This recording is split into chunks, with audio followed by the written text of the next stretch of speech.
All right, Taylor Nader and Riley Nader. So here we go. We got the 150 ml beaker, the 100 ml beaker with our stock, the graduated pipette, a calculator, and then like a 50 ml graduated cylinder.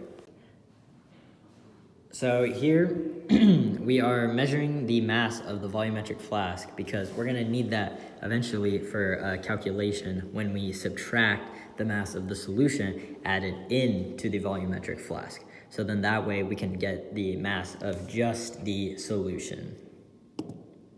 And so in this scenario, we're kind of filling each beaker with the sugar to use for the dilution, and so we can take it out. And this will also be done with the water, just so we can put this into the volumetric flasks.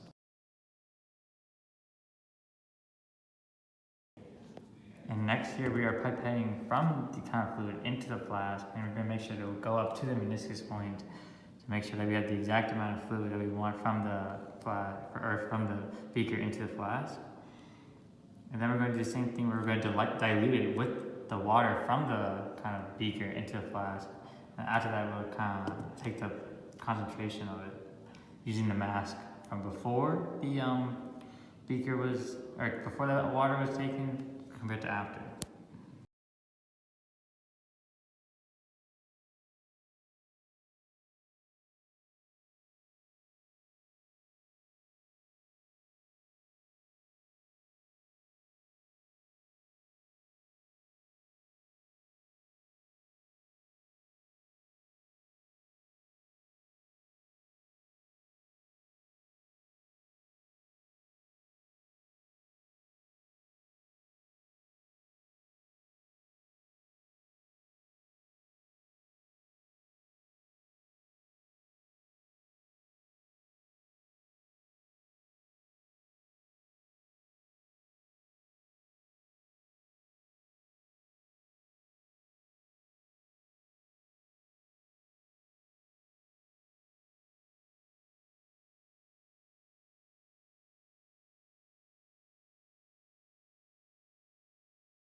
And so now we're measuring kind of after mixing the fluid and the dilution, we're going to measure the mass after the flask.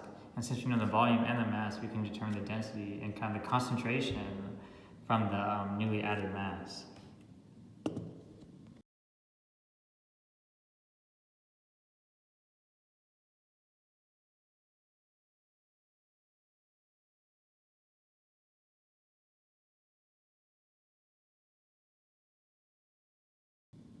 And afterwards, we're going to be seeing cleaning various parts of the lab area, kind of washing out the beakers, wiping down the dust to make sure that the lab area is wholly clean. And you see at the end of this video, you see kind of the whole clean lab area and lab station with the results calculated.